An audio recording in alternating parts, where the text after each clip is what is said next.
Hey, this is Akemoto. I'm leaving Germany for 1 year to travel all the sites of the ancient worlds I can see. And I'll be leaving Germany right now.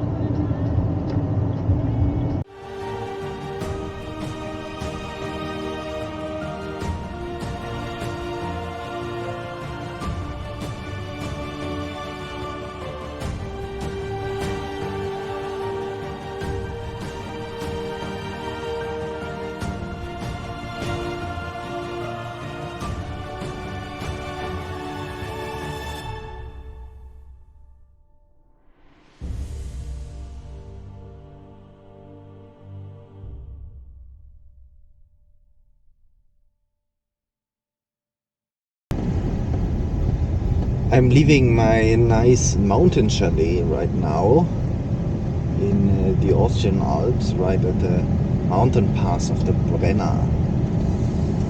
Yeah, in the past days I visited Cambodunum, the modern city of Kempten in southern Germany, which is like a nice city to show the transition between the Celtic population and the Romans at that time.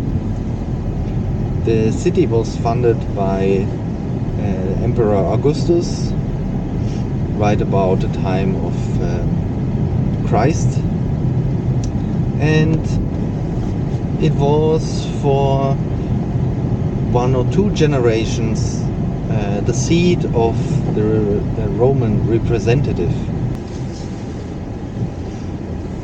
the Roman province of Raetia. And what we can see there is not only one of the first Roman cities northern of the Alps. So Cambodunum is one of the oldest cities in Germany, in fact. But also how the Celtic and also the Germanic population were living already still in the 1st and 2nd century AD together there with the Romans in one city, and became also in some sort Roman, but still believed in their own gods and still developed their own architecture. And we can see this in the different temples of Cambodunum. They have like the typical architecture of Gallo-Roman temples. They are not like Roman temples with an ante and several columns in front and then a central cella, but rather with a central cella which is higher than the rest. And they were worshipped the gods of Mercurius, Hercules, and the Celtic goddess of Epona. Why this city became the seat of the praetor for the entire province could be explained by the fact that the settlement, which was there, the Celtic settlement before the Romans, was already one of the main cities of this region and of this Celtic tribe, the Vindelici, that were dwelling there. Now I just missed my road here, okay, shit. Oops. Yeah, whatever.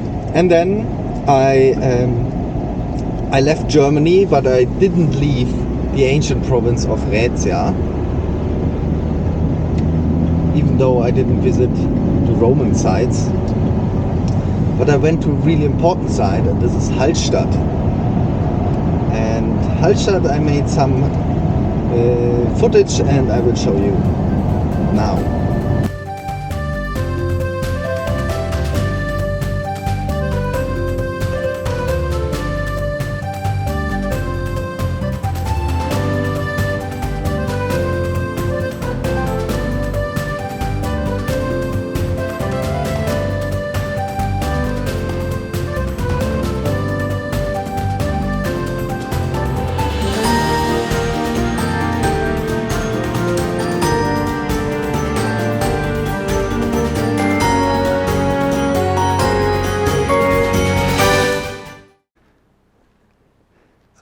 walking the site of the Iron Age necropolis here. The necropolis was just along this path on the left, a bit in the forest, and then down this slope, which I show you in some pictures. Yeah, this necropolis is from the 8th to the 4th century BC, and it is, with over 2000 burials, the largest of its kind of this time, and therefore the most important one in an entire region, in entire Central Europe and the Alp zone. Also because many of these burials had like rich grave goods, and they were already studied for over 100 years now, so we know them quite well. And indeed, because this is the site the best known of this era, the entire period in time is named after the site of Hallstatt here, the period of Hallstatt, more or less from the 8th to the 4th century BC. And the sites we have already seen at Heuneburg and at Villingen, they're actually dated to the Hallstatt period and also to the Hallstatt culture. Because I mentioned often that they were Celtic, from the Celts, but we archaeologists, we try to use the term Hallstatt culture in remembering the site and also in confronting the sites and the material cultures. So I'm going up to the mine now. See you up there. Yeah, and the big necropolis here from the Hallstatt period shows us that the miners actually settled up here. So there were dwellings all around us and up to the mines for sure. They were living here, mining here, and buried their dead here. Let's go up. Already in the 16th century, people were coming up here in the mountains to mine the most important good, the white gold, salt. They started just up there in the mountains, and then over time they always came a bit down and found new salt layers down here until the necropolis. Already in the 16th century BC, so 3,600 years ago, people went up here to mine the most important good of this area, the white gold, salt. They started at the very top of this high valley, and then by time they went down and found also other salt layers down here, down to the necropolis I showed you. And the interesting thing here is that from the 16th century BC onwards, people were coming here constantly to mine the salt. The necropolis, the large necropolis, shows us also that a settlement was here. So what people did, they actually lived here, mined just up there, and buried their dead down in the high valley. So they lived, worked, and died here. Why would they do that? So salt was a very important good, which could be traded all around Europe, because it has been used to preserve food. If you're curing it, for example. And these trade routes are represented and to be seen at the rich grave goods the people had here. So actually that shows us they had not only that they were wealthy, but also the high connectivity they had throughout the area and to Italy.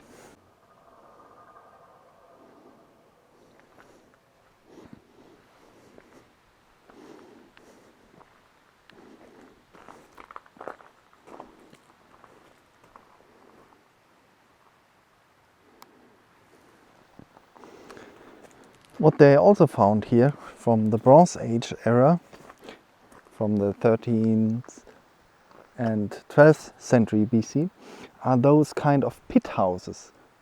Oh, they were partly dug into the soil and then built up out from wood. What they found here are many thousand bones of animals. And the explanation for that is that this is not a household, but actually a craftsman who did nothing else than curing the meat. So not only that they mined the salt, they were also curing directly the meat here. Of course, they were at the source of the salt, and then producing it in an industrial standard and exporting it. Also that. Smart people here.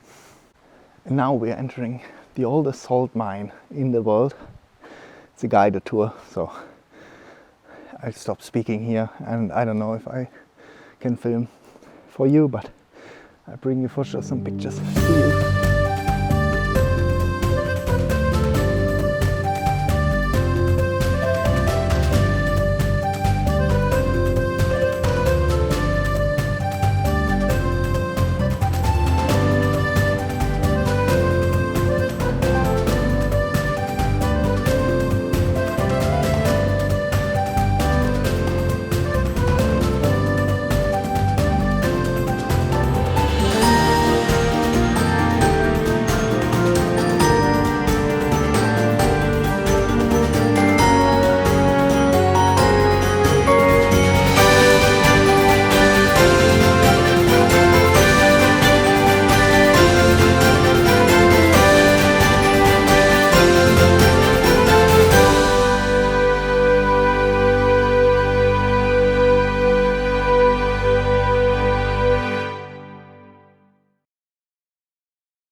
So, I just got out of the mine. That was pretty interesting, though very touristic. So we just went into an old mining shaft from the 18th century, some 400 meters into the mountain, into the difference. We have seen the different layers, and then we entered also into the salt layer. Yeah. On the archaeology side, I found out some interesting things, even though the tour was not very much archaeology based.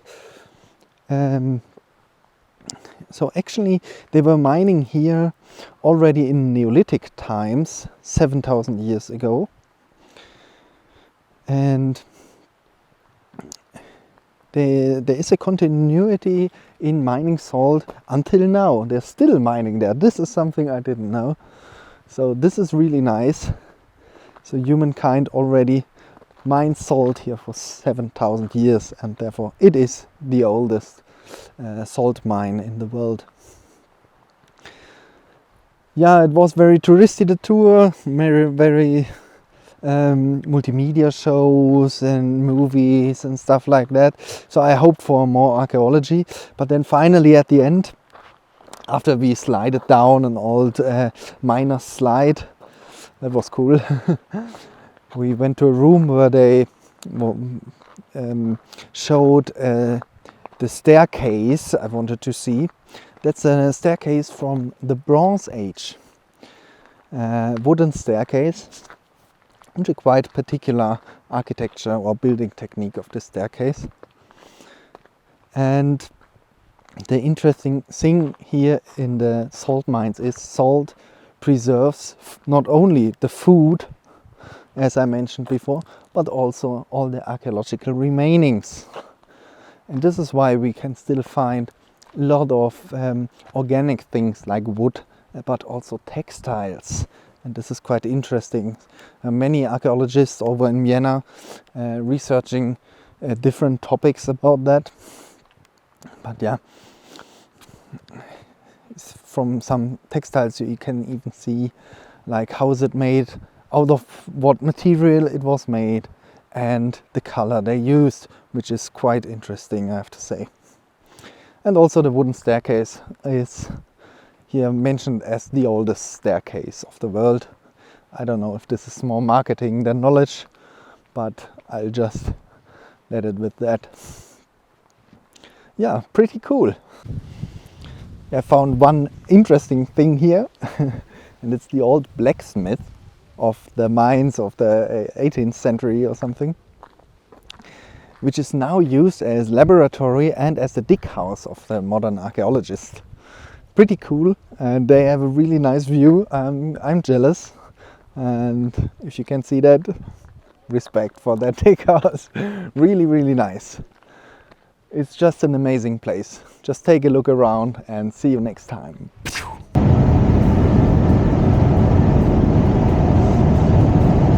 And now that I'm crossing this mountain pass of the Brenner, we are right now at about 1,400 meters above the sea level, I have to think about that this pass was already used in ancient times, very much so.